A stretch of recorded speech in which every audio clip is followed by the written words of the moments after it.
Once again, welcome to everyone who has logged in already. I kindly request all of you to keep your mic on mute at all times, unless there is time for questions and answers later on in the session. We have another 2 minutes or so to go. We will start at 4 p.m. This is Anna, and I'm assisting Ms. Apurva for the session. So welcome. Please stay logged in while more people will connect to this call.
Very good afternoon and welcome to this introductory session on meditation, freedom from miseries.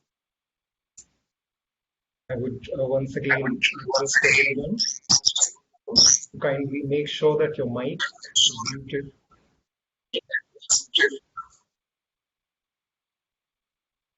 and you do not unmute your mic during the session. Only when you have to ask a question, then there is a button at the right hand corner, or it will be there on your screen, which says raise hand. So you can press that button when you have a question, and the moderator will subsequently allow you to ask your question. Okay, so we'll start the session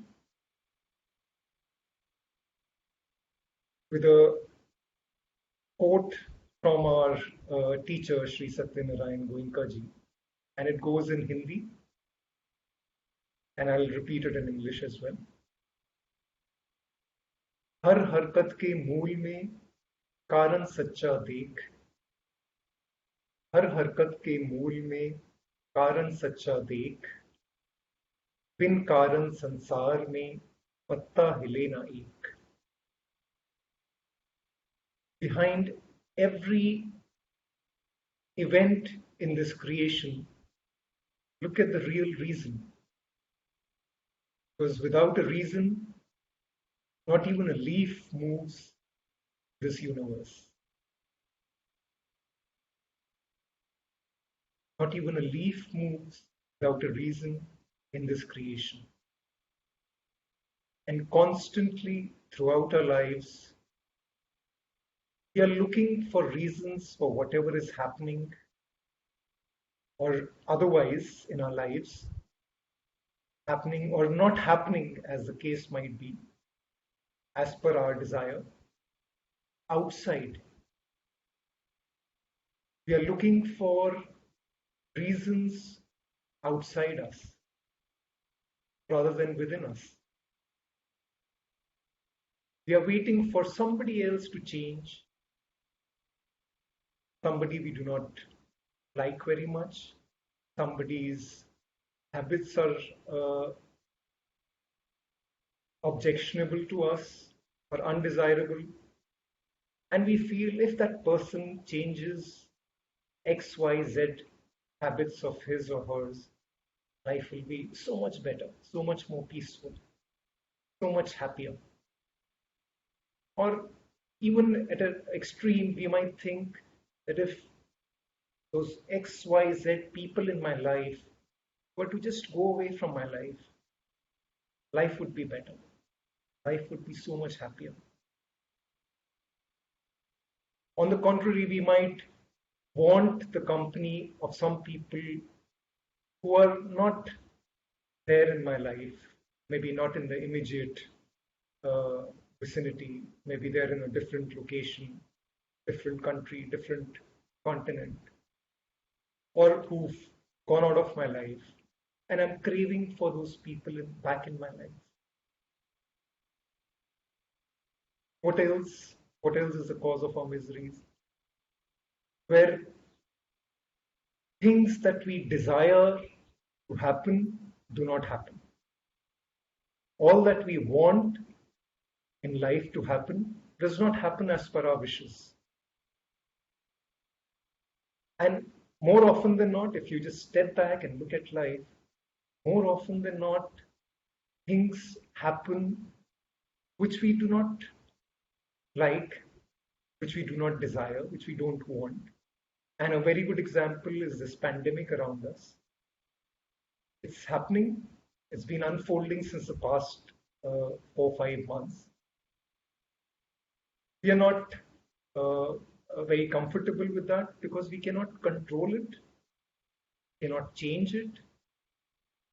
And anytime there is anything in life, any change in our life over which we have little to no control, that happens, we start feeling uncomfortable, start feeling miserable. And that is perhaps the most recent and the best example of how the miseries unfold in our life. And it's probably in our lifetime, probably there might not be a bigger example of unwanted things happening over which we have no control, change happening over which we have no control. And compared to this, after we get over this phase, which we eventually will, because nothing is permanent, and so also this phase that we are going through, the world is seeing right now, is also not permanent. And we will see the back of this phase as well. But till the time, shall we continue to remain miserable? For the next 3 months, 6 months, 1 year, 1.5 years, 2 years, the time this pandemic is unfolding, shall we remain miserable? Only if we give the locus of our, if we give the master key of our happiness, peace and happiness, everything that is happening outside us. If we do that, yes, we will remain miserable. But if we decide that we shall take back that control of all that makes us peaceful, all that makes us calm and balanced, we take back that control, life starts changing. But for that, we need to accept that whatever is unfolding in my life, whatever, I am solely and totally responsible for that. Solely and totally responsible for that. Until the time we continue to pin the blame on somebody else for whatever is happening, some scapegoat in our life, we will continue to be miserable. We're waiting for somebody else to change their half a dozen habits which we don't like. Maybe they'll acquire a few more in that list, or maybe those half a dozen habits, instead of changing for the better as per us, they might become even worse. And even assuming those people go out from our lives, what guarantee is there? What assurance is there that they will not be replaced by others, many more people who are more undesirable, who rub us the wrong way, who don't do things that we like, who do things that we dislike? What is the guarantee? No guarantee. Zero guarantee. Constantly, people will keep on coming in our lives, and many of them will not be to our liking. And if the master key to our peace and happiness is with all those around us, then people will come and try to unlock that lock to your peace and happiness or not at their will. And we shall be dependent on others for our own peace and happiness. Perhaps not a very desirable state to be in, but that is where we are at right now. Once we start taking responsibility, start taking control of whatever we are doing, we start accepting responsibility that whatever is happening in my life is due to something that I've done in the past. Very simple. Like the seeds which we sow. I've sown seeds in the past which are now giving fruit. That's law of nature. That if the seed, the essence of the seed is bitter, then the fruit which comes will be bitter. Essence of the seed is sweet. If it's of a mango, sweet mango, then the fruit which will come out will be sweet, like a mango. And if it's like a neem tree, the seed is of a neem tree, then every part of that tree will be bitter. But we are very liberal when we are sowing those seeds, and we do it without giving too many thoughts about the fruit which will unfold, which will come into our life at a later stage.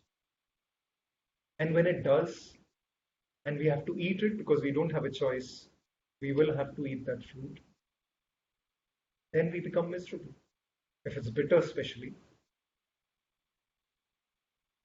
become very miserable because we don't like bitter fruit. So there are two choices. Either you start liking the bitter fruits from now on, get used to the fact that yes, there'll be a lot of bitter fruits in your life, and you start acquiring a liking for the bitter fruits, or stop sowing seeds which will give bitter.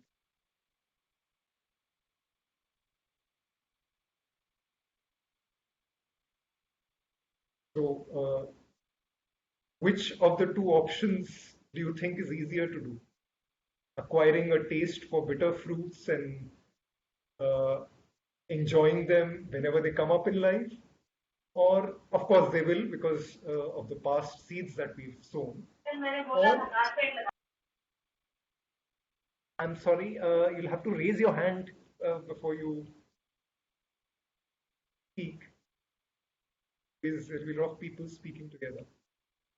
Or the other choice is, other option is to stop sowing seeds which will result in bitter fruit. What's your what's your choice? Which is easier according to you? You just press the raise hand button and Aditya, who's moderating, will then allow you to speak.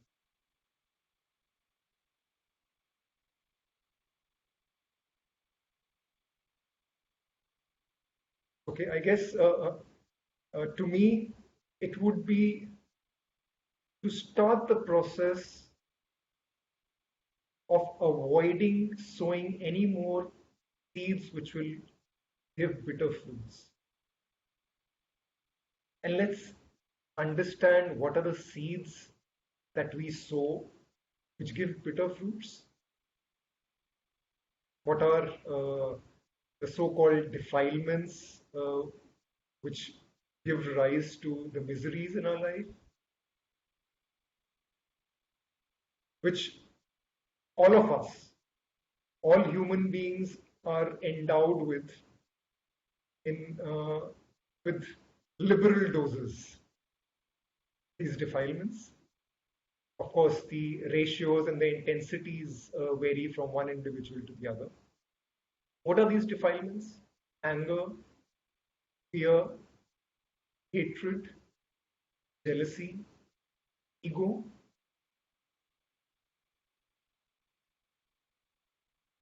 And which defilement is most at play right now over the past 4 months?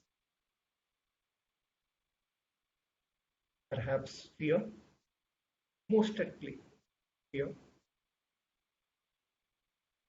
giving result to anxiety, panic, resulting in panic attacks. And there are people, and there are plenty of people around who are having these panic attacks, anxiety attacks. Plenty of people. Because they let their mind go absolutely berserk with their imagination of what all can go wrong in their life with this pandemic. And they will be farthest from reality, somewhere in future, farthest from reality with their imagination. And they will create a reality, imagined, a virtual reality, full of colors. It will be full of vivid colors, very true to life. And they will start believing, yes, this is going to happen. This is going to happen to me. I'm absolutely sure this will happen. And they will convince themselves, yes, this will come true. And it's all in the mind. It's all in the mind. It's the farthest thing from reality, and it is unlikely to happen. There is a very good chance that it may never happen. But they will make their present miserable just thinking about it, about the possibilities of what can go wrong. This is fear. Let's look at what anger does to us. We have this problem, some of us have this problem with anger. And when we do get provoked, by one of those few people in our lives that we don't really admire too much, people we are not very fond of too much in our lives. When they provoke us by doing something that they shouldn't, as per us, by doing something that they shouldn't, or by not doing something that they shouldn't, and we get provoked and we react with anger. And we think that this person is causing me to get angry. Now, what happens when we get angry? The moment we get angry, there is a chemical which gets secreted in our body, a biochemical, which makes us agitated. As it flows through our body, we become agitated. As we become agitated, we get more angry because we are getting agitated. And as we get more angry, we secrete more of that biochemical. And more of that biochemical means more agitation and more anger and more biochemical, more agitation, more anger, and it's like a vicious cycle. Okay, so for a few minutes we get into this vicious cycle. Do we let it rest at that to a few minutes? Perhaps not, because we are champions at whatever we do.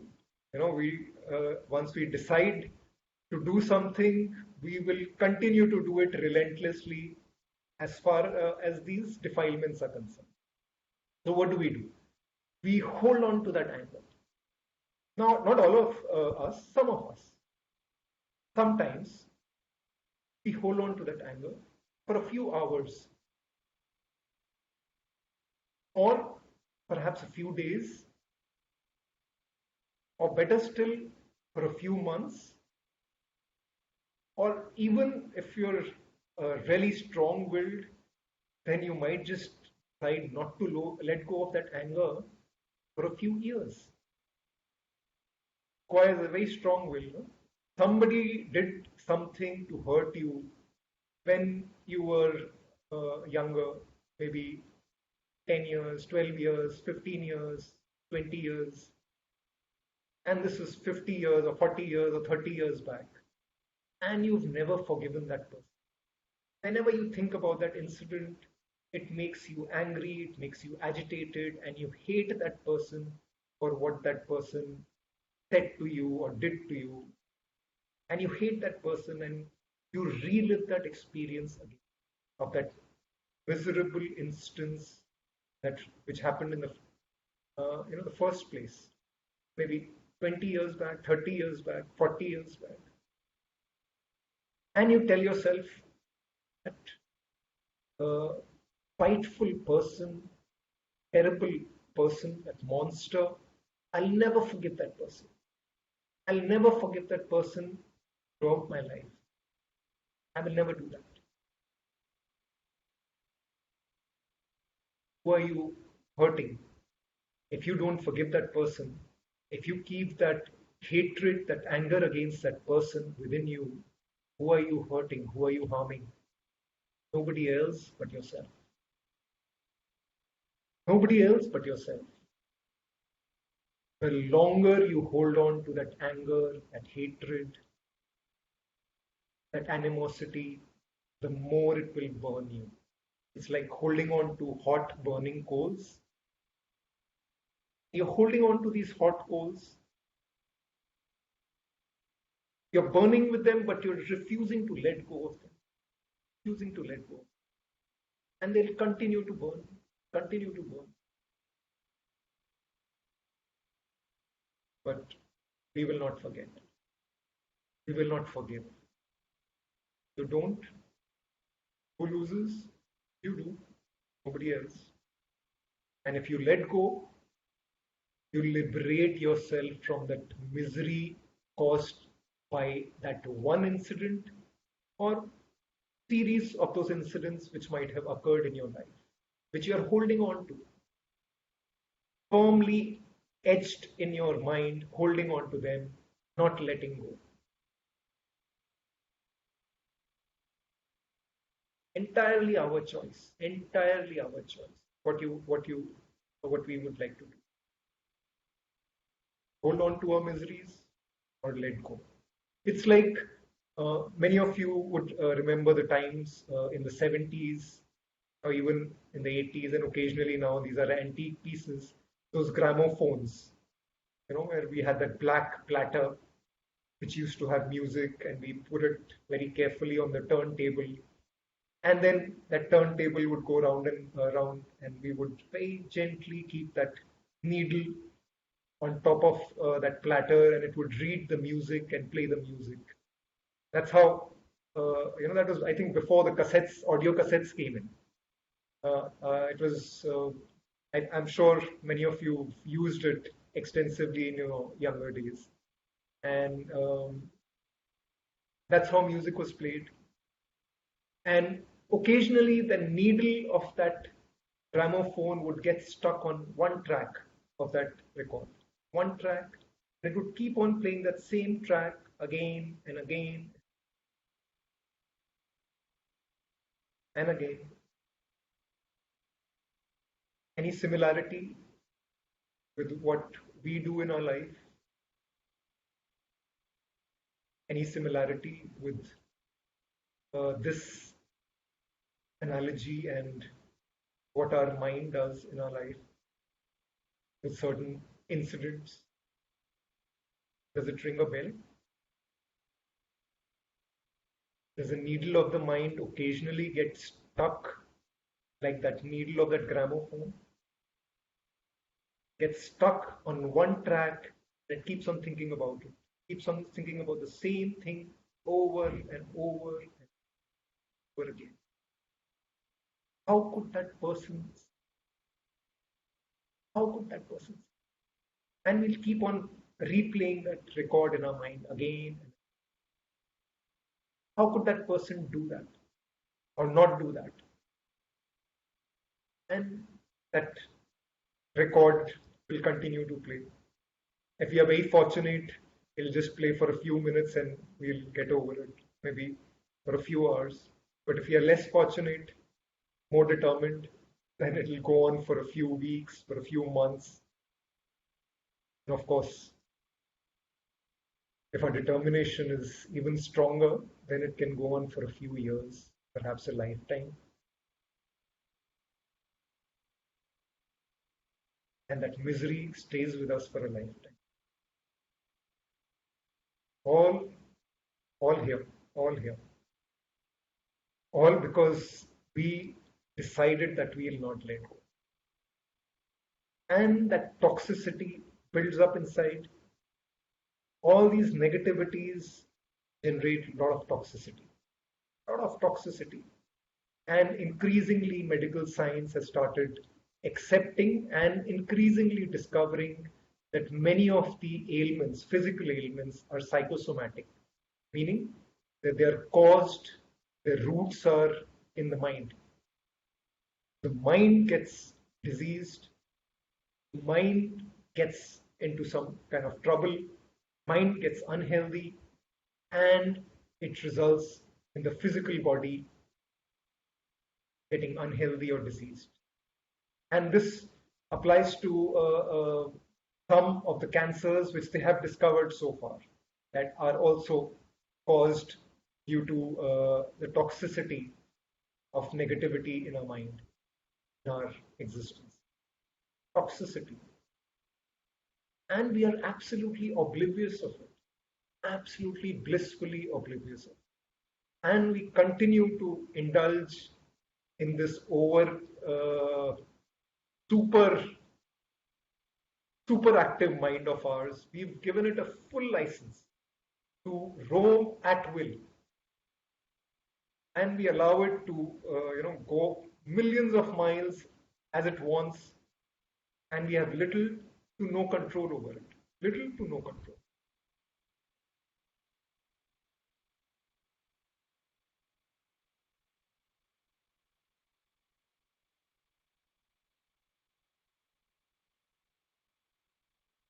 Very few people were actually eating well. the quality of food in their lives. They're very particular, and especially when you look around in this age of everything, fast, everything fast, instant. Food is also instant. Everything comes in a pack and cooks in 5 minutes, 10 minutes. Not the most nutritious, but yeah, that's what.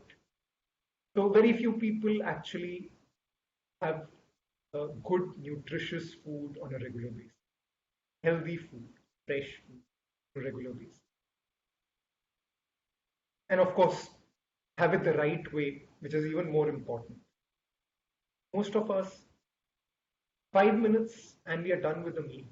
A full meal, 5, 6, 7 minutes, and somehow we'll be looking at our mobile phone, messages coming in, appointments lined up for the day, and on the run, with one hand we'll be driving the car, and with the other hand we'll be having a sandwich or a fruit or something else in a thermos, and we'll be rushing from one place to another, one meeting to another, on the rush.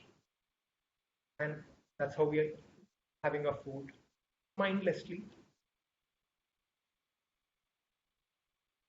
So you have it peacefully. Okay. What about the workout? How many of us are working really to keep the body healthy?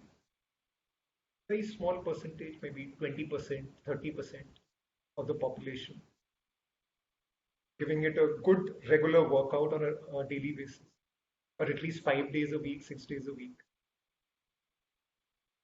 Okay, so that's nutrition for the body and exercise for the body. And let's say 30-40% of the population is eating healthy, eating the right way, and exercising regularly. What kind of nutrition are we giving to the mind on a daily basis?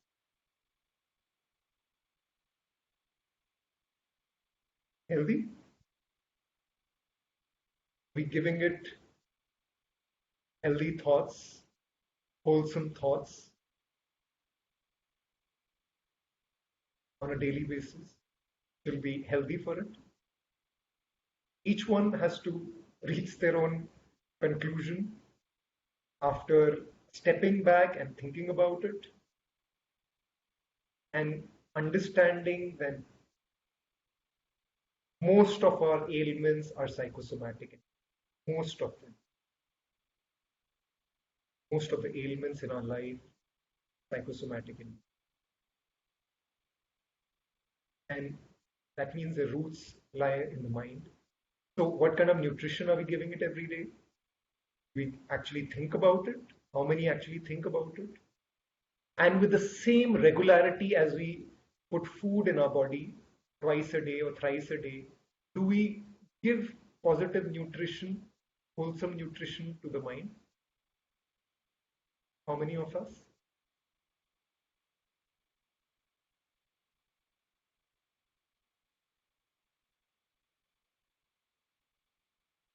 Most of the sessions that I do, the numbers normally for the physical aspect, they hover around 20-30%, those who eat healthy. Then those who work out, the numbers again come down, maybe 15%, 20%. And when one talks about or asks them about the food for the mind, nutrition for the mind, initially people are a bit confused as to what would be nutrition for the mind. What would be good nutrition for the mind?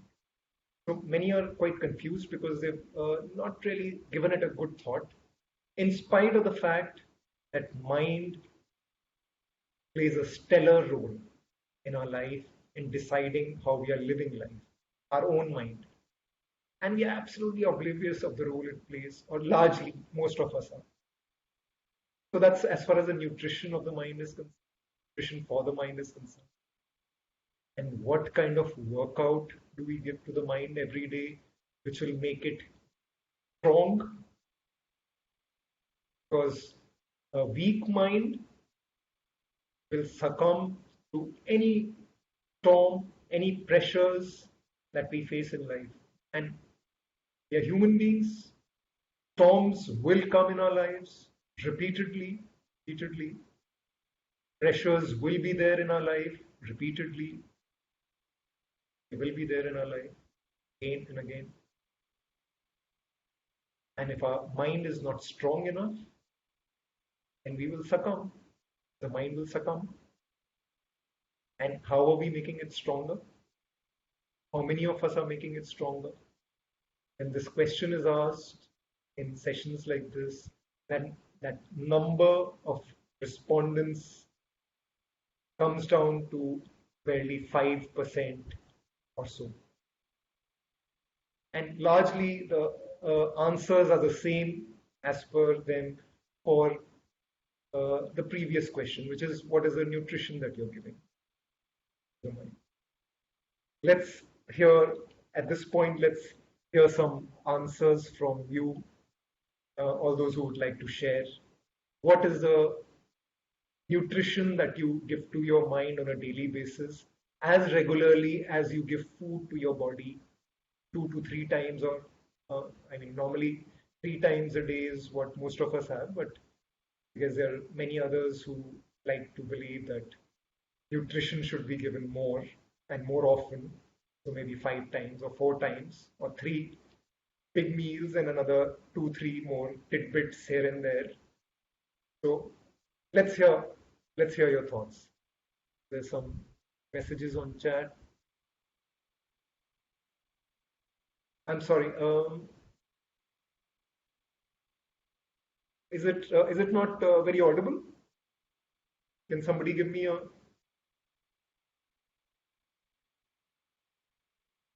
Okay. It's audible, Abhub, it's very clear.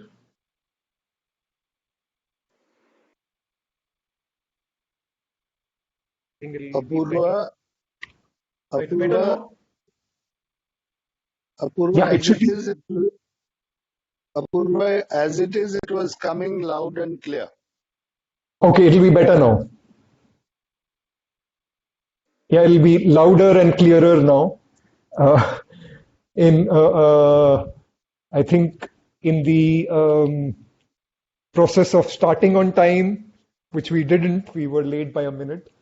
I didn't plug in my earphones, so I was speaking without it. Anyways, so let's hear the responses. How many of you are actually on a regular basis giving some positive nutrition to the mind on a daily basis, like you're doing with the food for the body, twice a day, on a daily basis, without missing it, except when you are unwell and you have to maybe skip food, or when you have those forced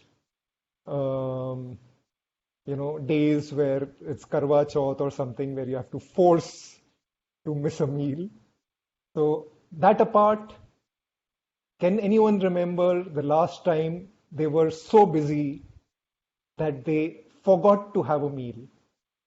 They didn't even take a fruit or a biscuit throughout the day and went without a meal. Anyone?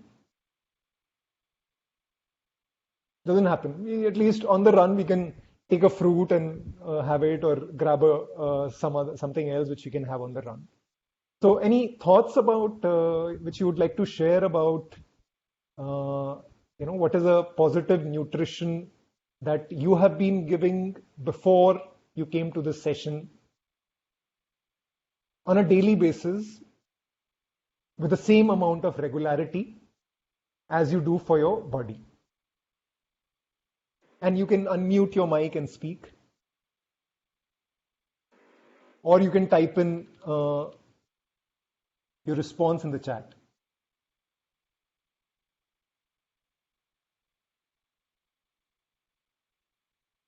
Okay, so Shashiji says sadhana in the morning. Okay, and how long is that for, Shashiji?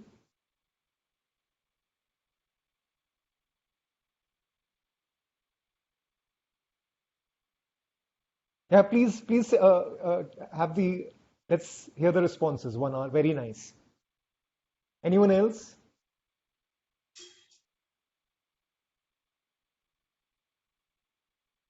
Okay, so not too many giving positive nutrition for the mind, or maybe you're unsure about your answer. 10 minutes So meditation in the morning, 10 minutes before sleeping. Okay, yes, please. Apur, Listen to music, Tanmoyji. Basically it's a mostly yoga that I started doing lately in last 3 months. Yoga? But the yoga I'm doing. But yes, Oh, in terms of meditation, I'm trying, but I'm not able to do it properly. So that is one of the main reasons that I approached to you, and that I thought that probably over the period of time I can learn something about it. right. So But doing yoga simply is, yoga, yeah. yeah, yoga is great for the, yoga as is understood is mostly the yoga asana, and it's great for the physical body. Yoga asana and pranayam, excellent for the physical body. And I do it myself on a regular basis, at least 4 to 5 days in a week. Okay, Ajay ji, try doing at least once in a day, mostly 15 minutes each session. Love to be with the nature. I walk, but walking is good for the body. It's a physical exercise. Of course, if until unless you're doing walking with very strong awareness. Okay, so 10 minutes meditation in the morning, 10 minutes before sleeping. Okay, 10 minutes before sleeping as well.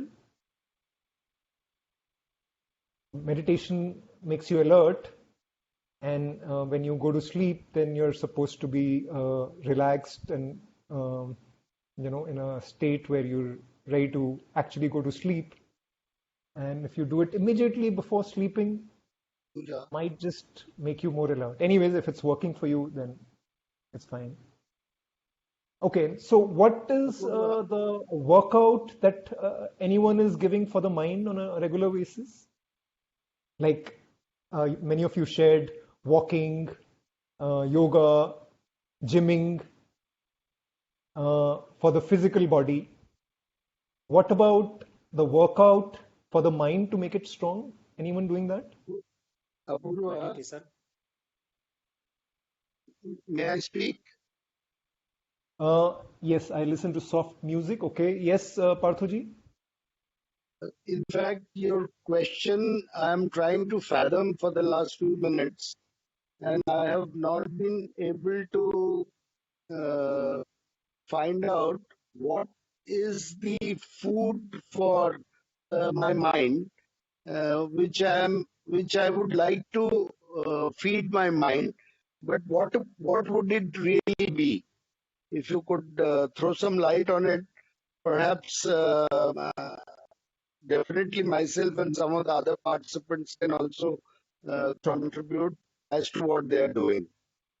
Sure. So I'll address this in a bit. Let me just get the responses from the others as to what they are doing to actually keep the mind strong.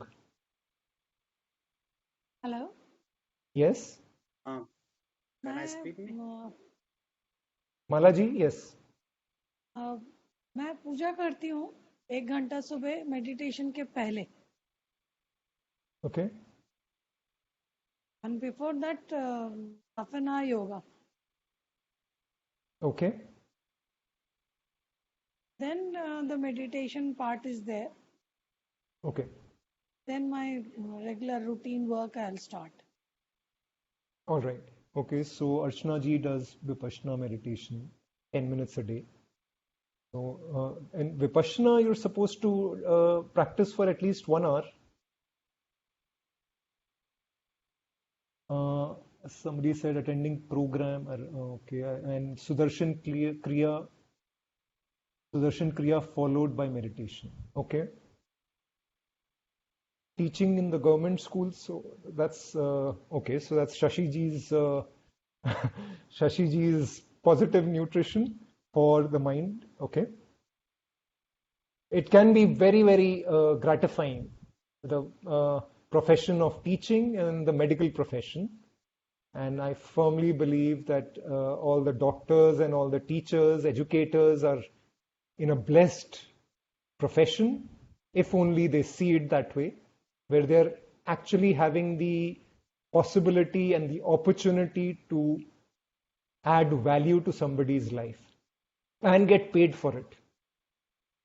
So you getting that opportunity to add value to somebody's life, that means you're actually enriching your life, because whenever we add value to anybody's life, we actually enrich ourselves.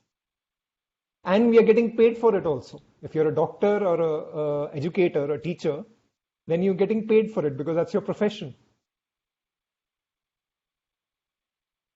Right? So teaching is playing chess and being happy. From Aiden Krishnan, who is here with his parents and 4 cats.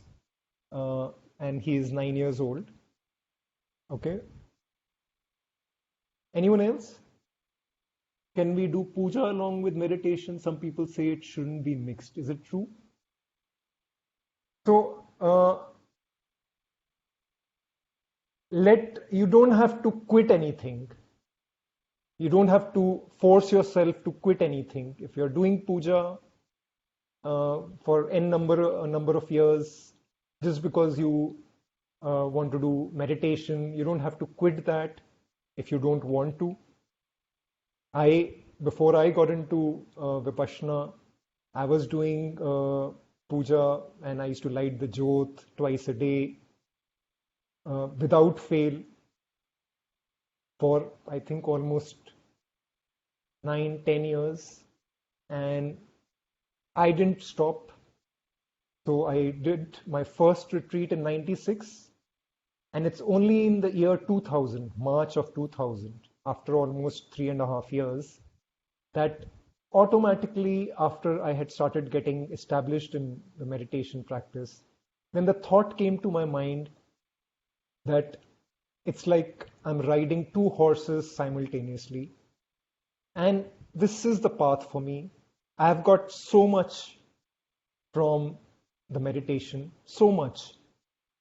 And I've got so many realizations that everything is within, everything is what I am doing, or it's in my karma.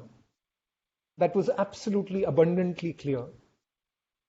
And if I invest time in both these activities, then I will not be able to cover a longer distance on this journey.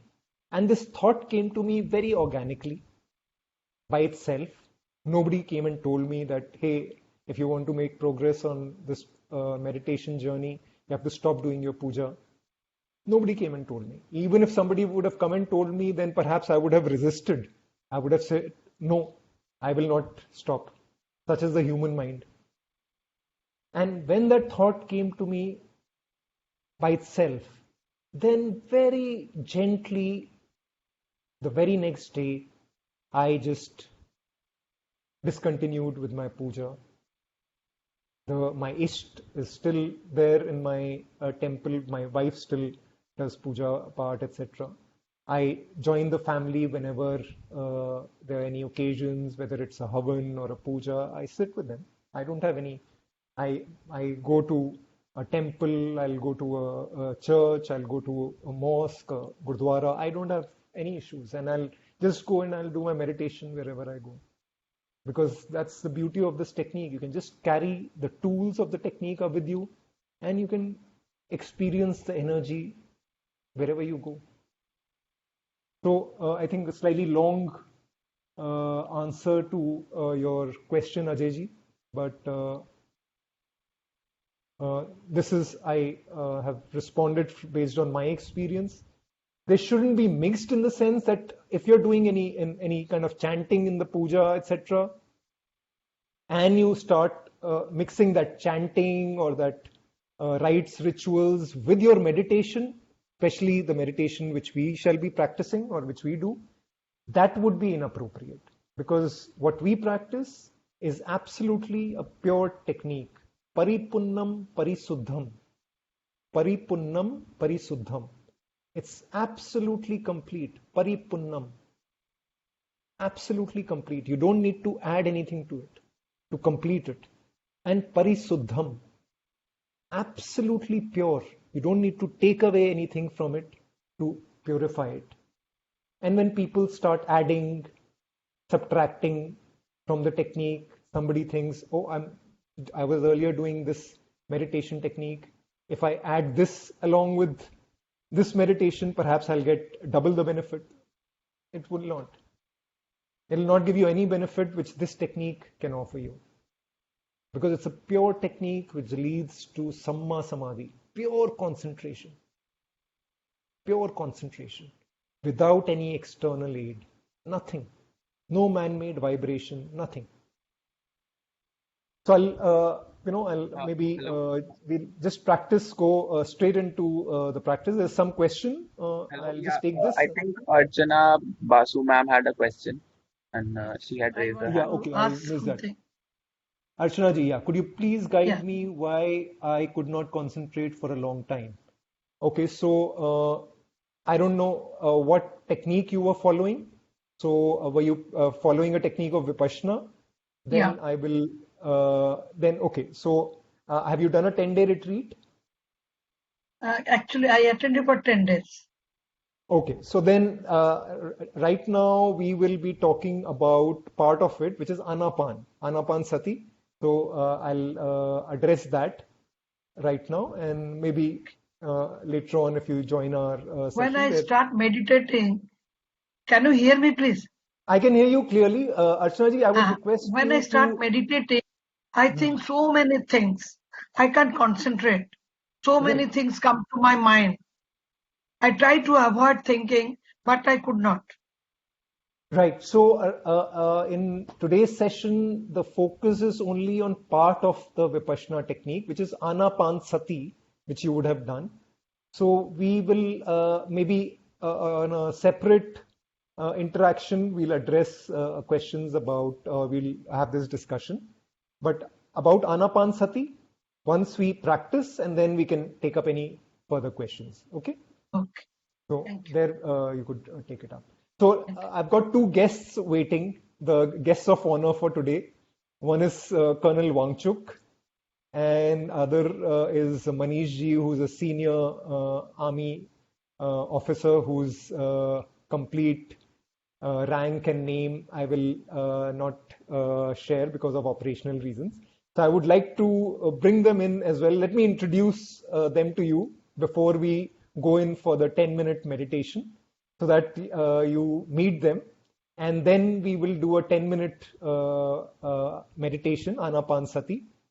And after that, we will open the forum for any questions which anyone would have. So I would like to introduce Colonel Sonam Wangchuk and Manish ji, who is a serving army officer.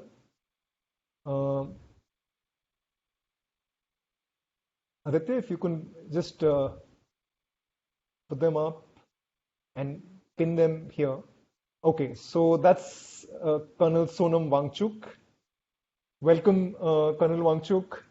I'm sorry you had to wait while I was continuing with this introduction. So let me introduce Colonel Wangchuk. Just a minute. I think he's muted.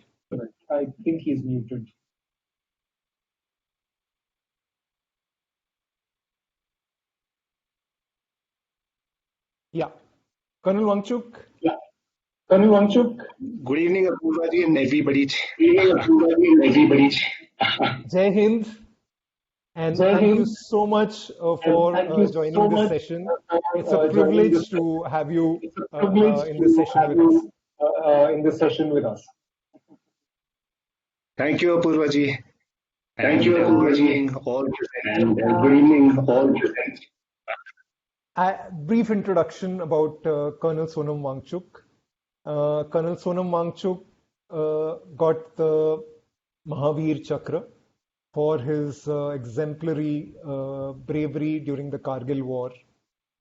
And he started practicing Vipassana 2 years after that.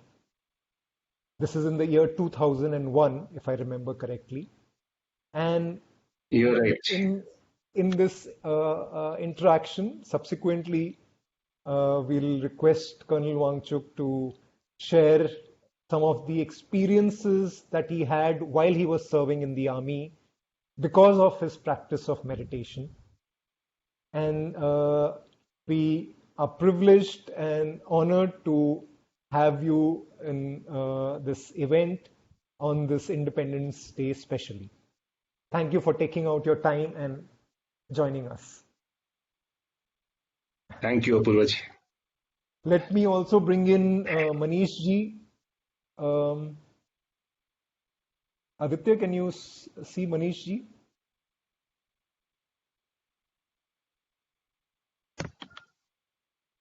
Manish ji, I can't see you. Can you, Manish ji, can you raise your hand? Can you just raise your hand so that we know where you are?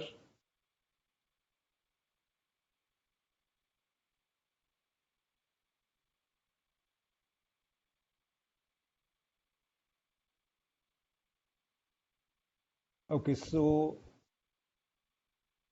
I don't see Manish ji right now. So maybe when he joins in, then we can have him, join in the discussion as well.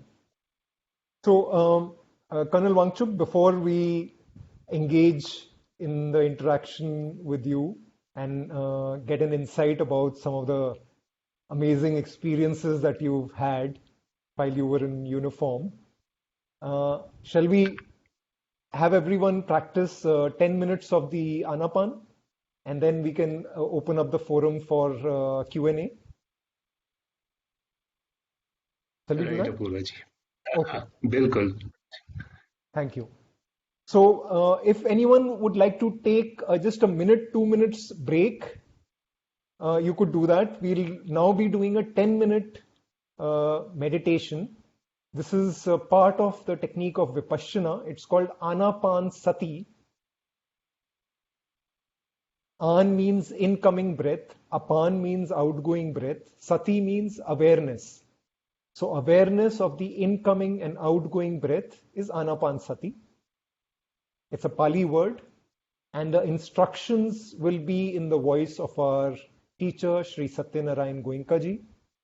So I would request you to kindly, as a mark of respect to our teacher, not to leave the sitting while he is giving the instructions.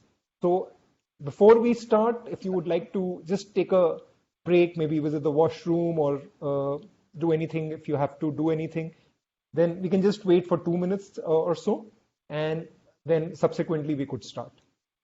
So it's 4:55. Maybe you could join in another 3 to 4 minutes, and we could then do the 10-minute meditation.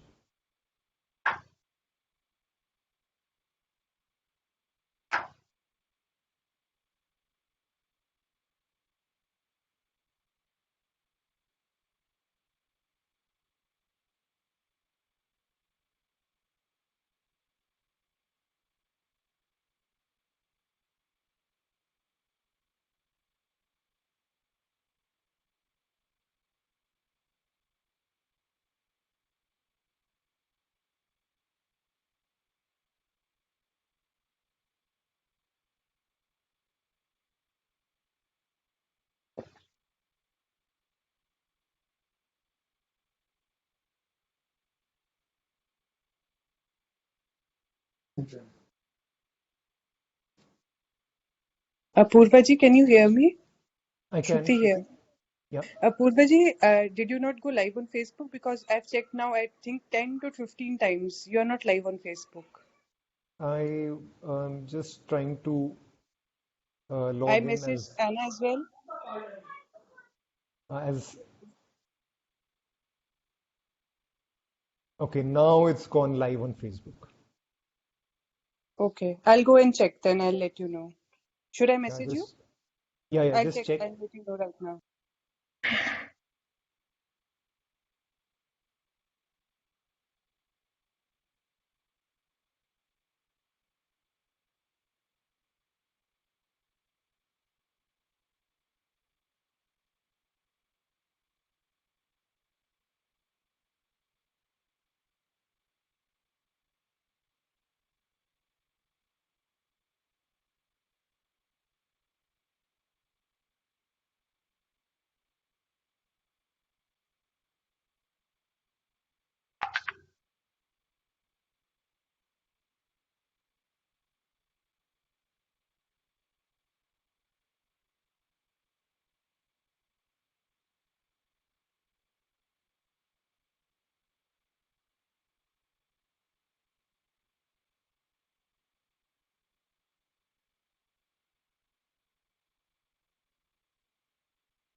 Okay, so I think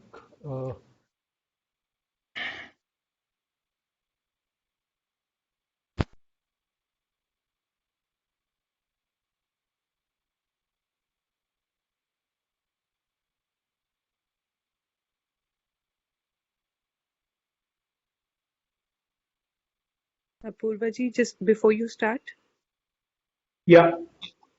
it is not live on Facebook now also. Okay, just let me.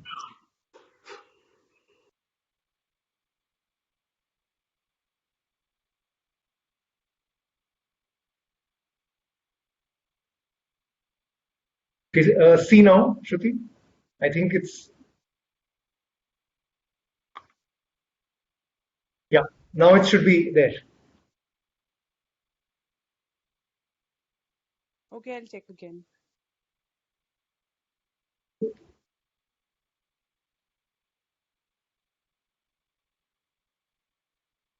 Okay, so let's get ready for the sitting of Anapan-sati.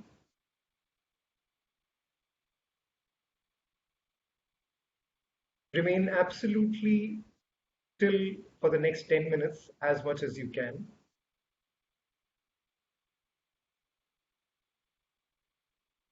Sit in any comfortable posture without taking a backrest or a back support.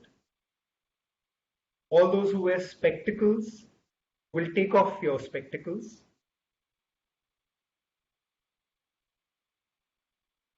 तो जो भी चश्मा पहनते हैं चश्मा उतार देंगे. Do not open your eyes during the meditation session and try to remain as still as possible, observing the pure and natural breath. Do not add any verbalization, any chanting, any counting, any imagination of any kind, of any god, goddess, any saintly person, any shape, form, any symbol, nothing. No imagination of any kind. Pure breath, natural breath, as it passes over this small area below the nostrils. So focus your attention on this small area below the nostrils where the men have the mustache, and keeping your attention there, just experience the awareness of the breath as it comes in and goes out, passing over this small area. So as the breath enters the nostrils and comes out of the nostrils, just be aware of each and every breath. We start the instructions in the voice of Sri Satyanarayan Goenka ji.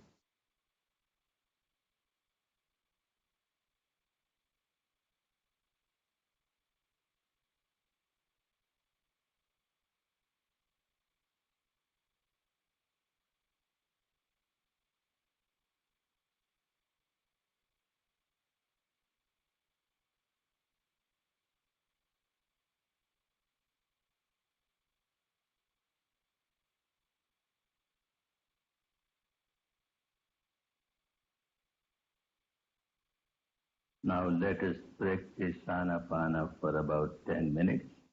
Practice Anapana. Sit comfortably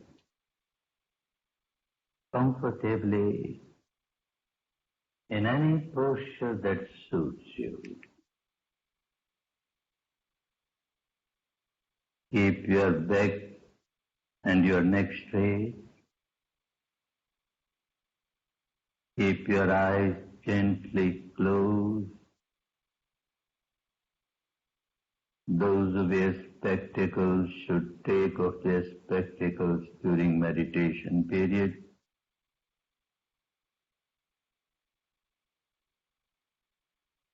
Keep your mouth gently closed and focus your entire attention on the area at the entrance of the nostrils. The area at the entrance of the nostrils.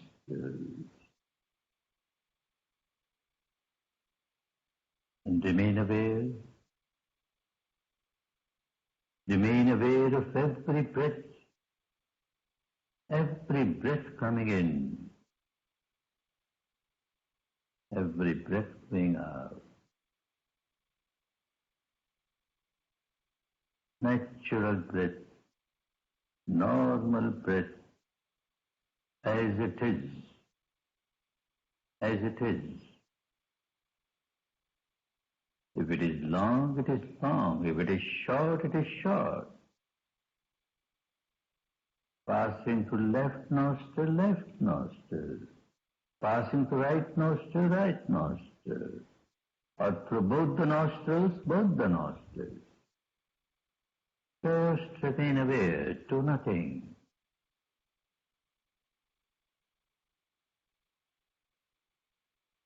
Just remain aware.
Alert,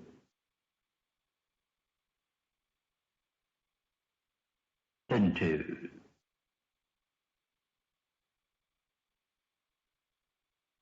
vigilant,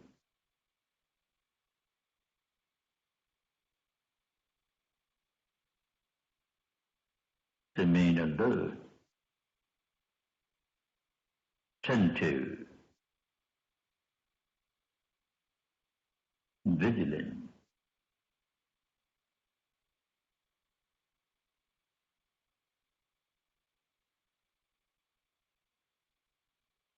constantly aware of the breath,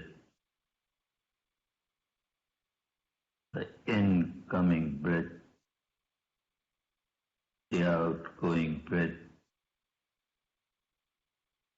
incoming breath, outgoing breath.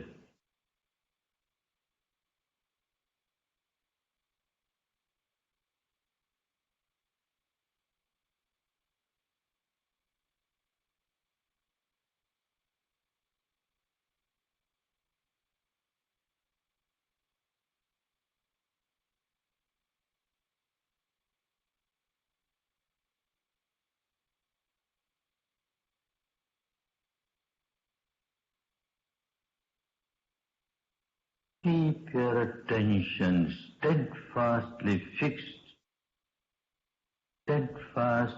fixed on this area, the entrance of the nostrils.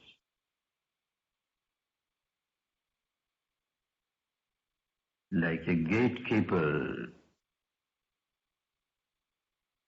like a watchman, aware of every breath entering the nostrils, aware of every breath moving out of the nostrils.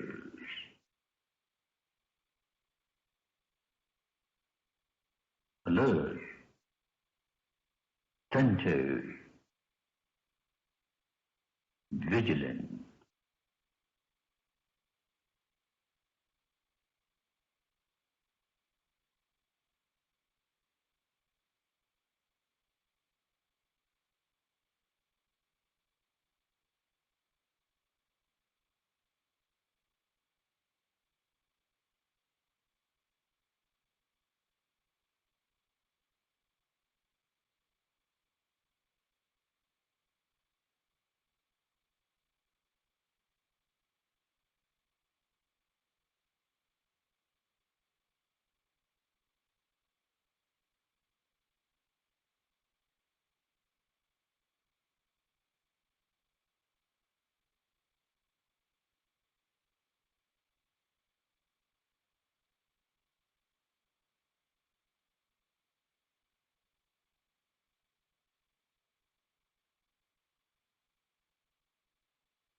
Incoming breath,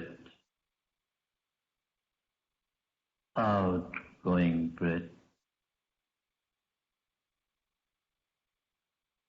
natural breath, pure breath, nothing but breath.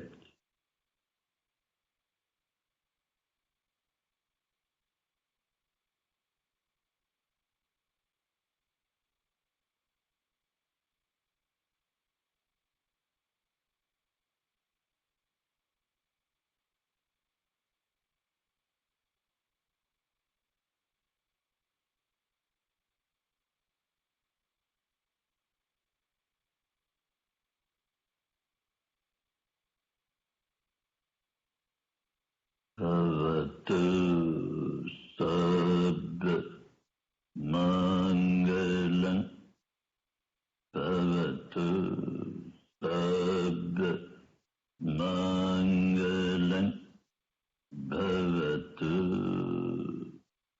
sabba mangalam.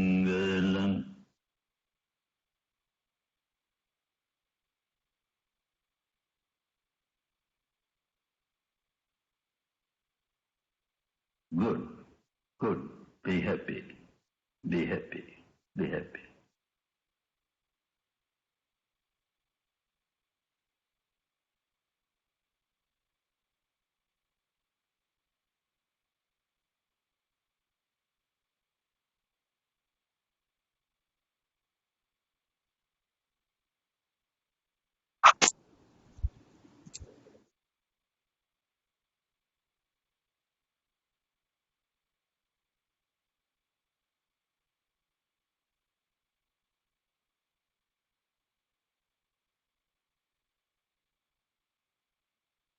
Okay, so you can open your eyes if anybody has any questions related with the practice that we did just now. We can first address them, and then we will ask Colonel Wangchuk a few questions, which he will address.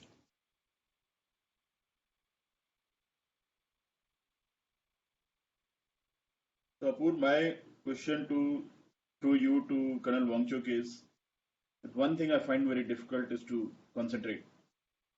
Whenever I try to do this meditation, every time my mind keep wandering, in all the things that probably I don't think normally. But whenever it comes to meditation, then it keeps wandering. So how to get rid of this particular issue and start focusing more on the meditation side? Right. So Anand, I would suggest that you I think I've already added you yesterday or day before, I don't remember, to the groups. So you could start coming for these sessions. We have 2 sessions daily since the 24th March, ever since the pandemic broke out. So we have these 2 sessions, morning and evening. You could join these 2 sessions. And this is pretty common. Initially, when you start, you'll find that your mind is wandering all over the place, and that is the earlier habit pattern of the mind. You know, the old conditioning of the mind to constantly keep wandering, and gradually we learn how to bring it back. And it's like training a wild horse. You know, a wild horse, you bring it in and it'll buck and it'll refuse to get trained and it'll run in all directions. And then gradually, you know, with the correct approach, you tame a wild horse or a wild animal. Of course, the mind is a different ball game altogether. More difficult to tame than the wildest of animals, but once you tame it, then the benefits that accrue are unimaginable. So join these sessions, and gradually you will understand that it is possible. It just takes a lot of patience and the right approach to these, to how you do the meditation.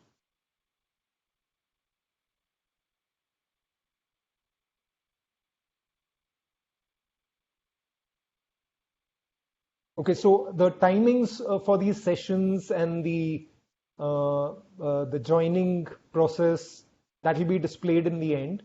There are 2 sessions running for India. They are from 8 to 8:30 in the morning and evening 5:30 to 6. And for Europe, they are 7 to 7:30 in the morning and 5:30 to 6 in the evening. And for Europe, weekend sessions start later, 8:30 to 9. So those details will be displayed towards the end of the session. My name and my number will be there. You can just WhatsApp me in case you would like to join. You can just WhatsApp me on that number with your name and your contact. Your mobile obviously would be there, and we'll add you to this session. So I guess now we can continue with the questions. They can come in through chat or otherwise while I bring in Colonel Wangchuk. Okay, so one second. There is a... What is the way to ascertain the pattern of fresh and pure breath? Please make sure that your mic is muted, everyone. I think someone's mic is unmuted. So the question is, what is the best way to ascertain the pattern of fresh and pure breath? So it's not fresh, it's pure and natural. So we have to focus on pure breath. Pure breath means you don't add any kind of verbalization. No chanting, no counting of any kind, and no imagination or visualization of any kind. So that is what we have to do with this technique. Pure breath and natural breath. So what are the nourishments for the mind? Nourishments for the mind, So when the mind is absolutely rooted in the present moment, in a pure manner, that is the most nourishing moments for the mind and the best workout that you can offer to the mind when you are absolutely rooted to the present moment with a pure technique. Then what we call samma samadhi or pure concentration accrues, and that is the most nourishing for the mind, the best nourishment you can offer to the mind, and the best workout when you take out all movement and make it absolutely still, using a pure technique without any external aid, without any external vibration of any kind. Pure technique. Why do we focus on the breath? Multiple reasons. The breath, as I said, if you want to attain the state of pure concentration, then we have to use a tool or an object of meditation which is devoid of any artificial vibrations. which is also part of our natural existence, which is voluntary as well as involuntary. So our our breath is largely involuntary. 24 hours, it's continuing involuntarily, naturally. And when we want, we can voluntarily take a few breaths. So this is when you join the sessions, you'll realize how the voluntary inhalation, exhalation is required. It's used as an exception in this practice. The rule is natural breath, but on exceptional moments, we use controlled breathing. So the mind, the breath is a chosen object of meditation, stays with us all the time, can be used voluntarily, involuntarily, both, takes us from the known to the unknown. So it acts as a bridge from the known aspects of our life to the unknown aspects of our life. And one of the most important reasons is that it is very deeply connected with our defilements. So the defilements of our mind, that is anger, hatred, ego, etc. Anytime they come up in our life, any moment they come up, the breath will lose its normal rhythm. It will not be normal anymore. And if we are practicing on a regular basis, then immediately a red alert goes up, a red flag goes up, that something is changing and we need to focus on our breath. And if we come back to the the breath at that time, whatever it might be, the pure breath, then gradually the mind settles down. Whatever defilement has come up, it'll just gradually ebb away. It'll get flushed away for that moment. And of course, another reason that as we focus the mind on the breath, the mind gets sharper and subtler. And as the mind gets sharper and subtler, it is able to observe the subtler breath. And as the mind observes the subtler breath, it becomes even more sharper and subtler. So when it becomes even more sharper and subtler, it is able to observe even the subtler breath. So this process keeps on continuing, and the mind becomes sharper, subtler, going to the enabling us to go to the depths. When we go to the next step, when we learn Vipassana, then it enables us to go to the depths of the mind and cleanse the defilements which lie there. So the subtler the breath, the sharper the mind, and the sharper the mind, the deeper we'll be able to go to the depths of the mind to cleanse whatever lies within. Okay, so now I will address a couple of questions to Colonel Wangchuk. So first of all, Colonel Wangchuk, what made you start with the meditation? Till the time you were in the Kargil war, you hadn't done meditation. I think a couple of years after that, you were introduced. So what made you start? Yes, Apurvaji. To answer your question, I tried meditation, different forms, number of times, and to slightly give you the background as to what kind of a person I was, I would like to tell you that right from childhood, I was a very shy person. I could not interact with people. I had the social phobia. And as you were saying, that anxiety level was very high whenever we used to have people coming to our house, whenever we had to entertain them, then, we had to come in front of the guests, speak to them. And we used to, mostly all three of us, that is, it was something which was very inherent in all of us, the siblings. We used to run away. And mother, she used to be, on tenterhooks, ki guest and these people, they are running off. And in school also, I was a backbencher. Absolutely, though I used to be very good in studies. And I was very good in sports. But the same thing always played on my mind. And then I saw, things were spinning out of control. I was not having a control over my life, which normally people do. And when I joined the forces, that was, I think, the defining moment. I realized as a commander, as a leader, you have to speak to the people, you have to interact with them, you have to motivate them. And I was finding it very difficult there. And secondly, then you have to do so many courses in the army, which are upgradation courses for your future promotions and for your future prospects. So I saw that there was a downslide there also, because whenever I used to go to courses of instructions, you are supposed to be vocal, you are supposed to give your views, you are supposed to, tell the teachers and the instructors as to what kind of knowledge you have. And I was having difficulty there also. And then I found people, the other army officers, my course mates, they were very smart. They used to be interacting with them after parade hours also, that is after the classes also, and they were gaining quite a lot. And I had this problem.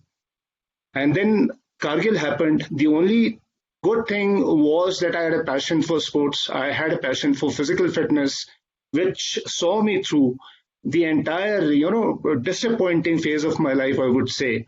And when Kargil happened, that was the time when my prowess in physical fitness, it stood me in a good stead.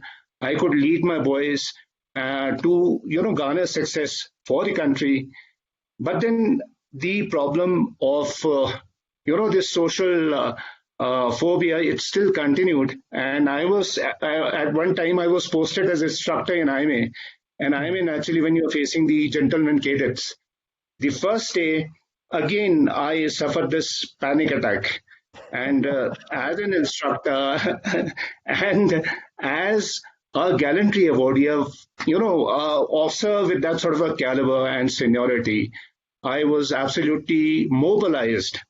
Say for about 2 minutes, I was just staring at the gentlemen cadets and the poor boys, there were young people there.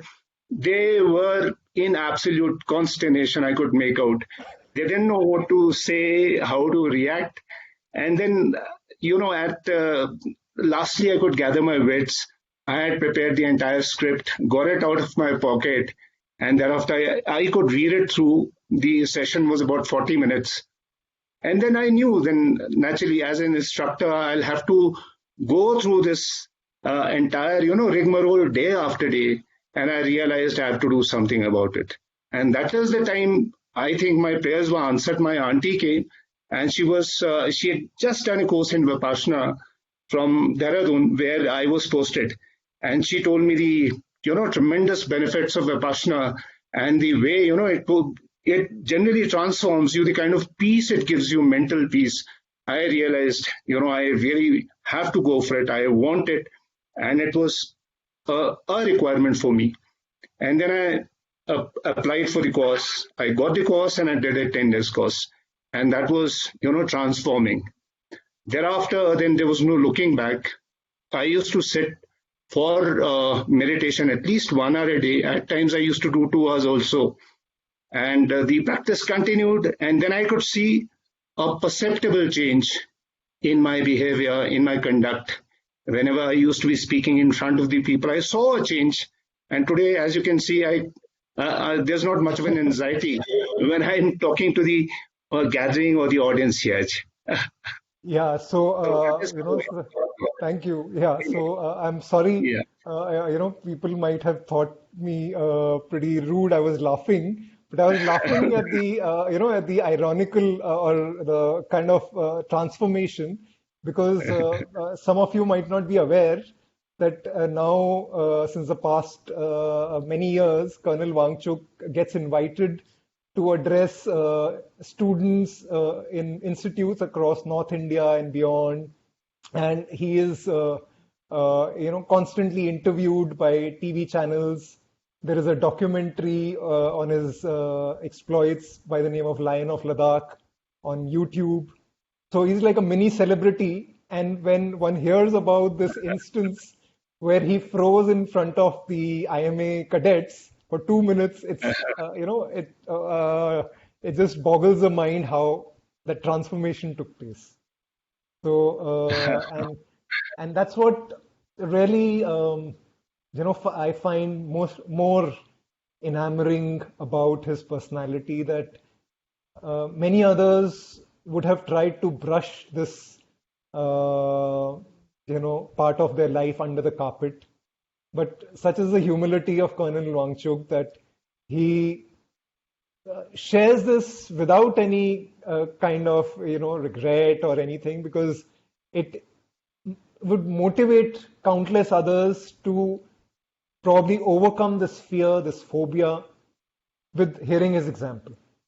So hats off, Colonel Wangchuk, for sharing this with people at large and motivating them to know that it is possible, that they don't have to go through life with this phobia of not being able to speak in front of others. Right. Thank you, Purvaji. So, any other incidents which after you started practicing? I know you lead a very a life which is full of various incidents as in the uniform. But any other major incidents that come to your mind where you felt that the meditation really helped you in a difficult situation, or in a situation where you were able to keep your wits around and be proactive, which you would like to share? Purvaji. Yeah, I have got a couple of incidents. And firstly, I'll start with an incident which happened with me in 2003. I think most probably it was the later part of December. And the incident was, we were having joint operations with Bhutan Royal Army, the Indian Army, that is at the behest of the Indian government. And that is basically to flush out the insurgents from the southern peripheries of Bhutan, where these people, they had, established their camps due to the operations which were being conducted by the Indian Army in Assam. And so all these insurgents and all the militants, these people, they had camps over there. So we were deployed. My company, the entire battalion, that is I belong to 4 Assam. We were deployed in the thick jungles of, that place, which was contiguous to Bhutan, bordering Bhutan actually, and we were supposed to stop infiltration, which was, the result of the flushing out operations being carried out by RBA. So in one of those, periods, when there was a lull period, there was a very, very, I would say it was funny also in a way, and very interesting also. So there was an elephant. We can't say it was a rogue elephant, because, it was not going after the people. But it used to come to the company camps, and camps normally in those places we used to have tents, and we used to be having stops. When you lay stops, then you are alert absolutely, and you're with your weapon, and you face the direction from where these infiltrators, these people, the militants, they are supposed to come. So you are supposed to take them out. So that's what we were doing. And in that lull period, we had, gathered together as a company, and I was the company commander. So one fine afternoon, because I had kept on receiving these messages, commanding officer, he told me, Sonam, be very careful, because there is an elephant and he's causing havoc. Basically, he comes to the cook houses and he, eats all the, provisions, rations and everything. And is very fond of, rum, taking liquor also, which I think is a characteristic of the elephants, which we might not be knowing, many of us. So we had prepared. We had SOPs, we had piles of wood, placed all over the periphery of the camps. And one fine afternoon, I was having a good nap and a siesta after the lunch. So it was absolutely quiet, and I suddenly woke up when I heard a tearing voice.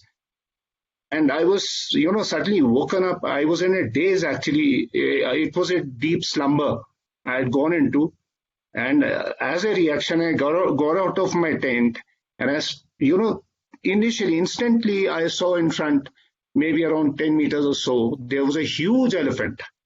And I understood he is the same fellow about whom we were talking. and he was peacefully tearing at the tent, tearing it into two pieces with his foot, bearing on the flap of a tent, and thereafter on with his trunk, he was holding on to the other end and tearing it. The fellow was so powerful, and then I, suddenly felt was my responsibility absolutely to save the people, the Jawans, that is basically, and all the equipment which was there, which our control store for us, like weapons, radio sets, and everything, they are very costly. But then I realized there was nobody. I was alone, absolutely. And when I turned my gaze towards the right, because I saw some kind of movement in my periphery of my vision, and I saw the entire lot, the company boys, they were waving at me. I think they must have been at a distance of around 75 meters. And they were, absolutely in fits. They said, Colonel Saab phas gaye wahan pe, our company commander, and we didn't realize. So at that moment, I'm sure because of my practice of Vipassana, I had my wits about me. I could think very clearly, and there was a cookhouse from where we had to get the kerosene oil and the matches. It must have been at a distance of around 30 meters. So that chap, he was still absorbed in tearing the tent, and I said I'll have to rush for those items, and I rushed, taking a chance because any kind of movement, it can be felt very, very clearly by and perceived by very clearly. And elephant, he would have also done so. But then I ran. I came back with the kerosene oil and the matches. I could douse the pile of woods with the kerosene, which was in between the elephant and me. And thereafter, I lit that pile of wood there. And thereafter, we had number of mashals also. I doused that mashal in kerosene oil, and thereafter I lit it. And by that time, the elephant, he was alerted, and he stared straight at me. And then when he realized I was carrying a mashal, he went back maybe around 15-20 meters, and thereafter he tried to trick me. He came at a running pace at full speed, but then he applied brakes, say within 6 to 7 meters, when there's a gap of 7 meters, and thereafter it started stomping its feet and waving its trunk and all that, doing that sort of a mischief. But I was very sure about the SOP, standard operational procedure, which said the elephant is, very scared of fire. And then I think most probably didn't come ahead to do any harm to me. And by that time, the boys also, they realized that Colonel Saab has taken a stand. He says it must, and they also joined in. Everybody, they started picking up vessels, and thereafter making din, and they lit mashals. We had bows and arrows also, and we started piling the elephant with all those mashals and arrows, and it really made a run to the forest. We pursued the elephant for about 2 kilometers, and thereafter we came back. And I gave the report to the commanding officer, said, we are rid of the elephant, and the methods which we were told, they were very effective. So this is one incident. This is when you're faced with a huge wild elephant 6-7 meters away, and just with a mashal in your hand. I don't think you have that much faith in the SOPs. At that mind, there must be a lot running through your mind. What if the SOPs are not true, are not correct, not effective? You are right, Apurvaji, but I was very, very sure. Okay. And because the entire thing, under which we take our training and all that, I think it had proved very effective. The methods which we employed, so I knew this method also, it was time tested, and it will prove to be effective, and it proved so. Wow! So just thinking about it, it's quite for us to even imagine ourselves in a situation like this. Is quite difficult. So you've been going to these various institutes, addressing students in colleges and various management institutes. what do you think is the relevance of this practice for the student community? Why or how could it help them? It is very, very effective, because control of your mind is the entire, thing about focus. And we tell these students to focus because nowadays students, I think because of the very fast-paced life, they are losing focus. Most of the time, these people are into gadgets, mobiles, and the host of activities which people they do. It generates a lot of stress and tension in their lives. So I tell them about the technique. I don't tell them about the technique. Basically, I tell them about the Vipassana meditation, which is available to them and which is going to transform their lives in case done seriously and with focus. And besides that, the other problem which these people are facing is the amount of choices which they have, for their careers. So one has to be focused to be able to decide as to what is best for their career prospects. So in that way also, I think it is very, very fantastic because once they do Vipassana, they are relaxed. And once you're in a relaxed frame of mind, once you are in the now, in the present, I think that is the time when you are able to make decisions which are very fantastic. So that helps them tremendously. Right. Okay. So, does anybody have any questions for Colonel Wangchuk? You can, just send them across. Okay. So there is a question from a 9-year-old Aiden Krishnan, who says, "Was the elephant killed or just chased away?" The elephant, it was chased away. Generally, I'm also a person in a spiritual mode, and I don't believe in harming, living beings unnecessarily. So killing was not required.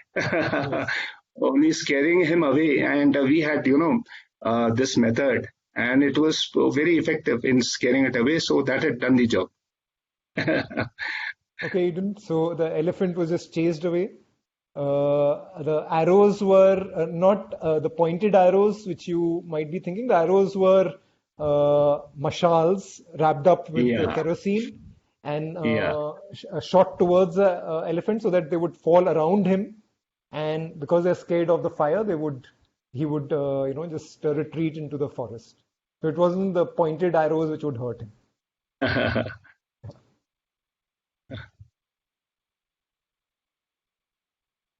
Yeah. So Aiden Krishnan says thank you. Anyone else would like to ask anything about the experiences? Okay, so Ajay ji says, what do you think about how was your anxiety cured? Your anxiety about talking in front of others, about public speaking? Anxiety, because your mind is at chatter constantly. It does not stay in the now or the present moment, and we have so many apprehensions about the future, which may never happen or materialize. But you are caught up in that panic mode, and normally everybody does, and it happens with everybody to some extent. In my case, I think it was too much. It was too much, and I had really lost control. I used to keep on thinking about it whenever I had an occasion to speak to people or communicate. Whenever there was an occasion to speak to a large gathering, which happened many times when I was there with the troops as a company commander, you have to speak to them. Right. You have to train them, and that took the toll because it was endlessly we had to do that each and every day. And I used to be bereft of sleep. I used to be thinking all the time as to how to communicate with the troops, how to be a better speaker, communicator. So it really took its toll. It really took its toll, thinking about the future and generating all that stress and anxiety in my mind. And when I started doing Vipassana, naturally it is a technique where you stay in present, where you're focused on present, And present when you see, nothing is happening. Present when you see it is absolutely peaceful. And whatever you apprehend, whatever you fear, that is not materialized. Then you start, detaching yourself from all the fears and worries which you have.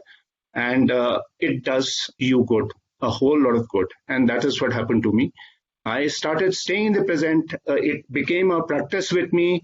And thereafter, I could control my fears. They lost their, power over me. And that is how I was liberated, I would say, from that point on. Wonderful.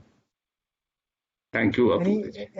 Any other incident which you would like to share with the participants in this session from your army life?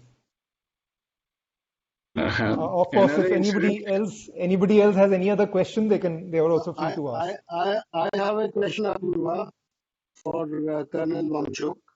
Yes, Parthoji. May I? Please go ahead. These civilians look up to the forces people because they are so disciplined and strong-willed people. Now, the incidents you have narrated as on today may seem very amusing, but one can understand what you have gone through, charging wild elephant, just stopping 6 meters away, where you had your heart in your pocket. Now, the question that I have is basically that we all feed our mind. Now, we all do know what are the wrong things we are feeding to the mind. But what this technique taught you about the good things that you feed to and you should feed to the mind, and what are the things that you should avoid feeding to the mind. That is basically the SOP of the technique. If you could just throw some light on it. Yeah, definitely. As I said, when you're in the now, when you're with your breath, when you're looking at your sensations, you start purging all the defilements in your body, in your system.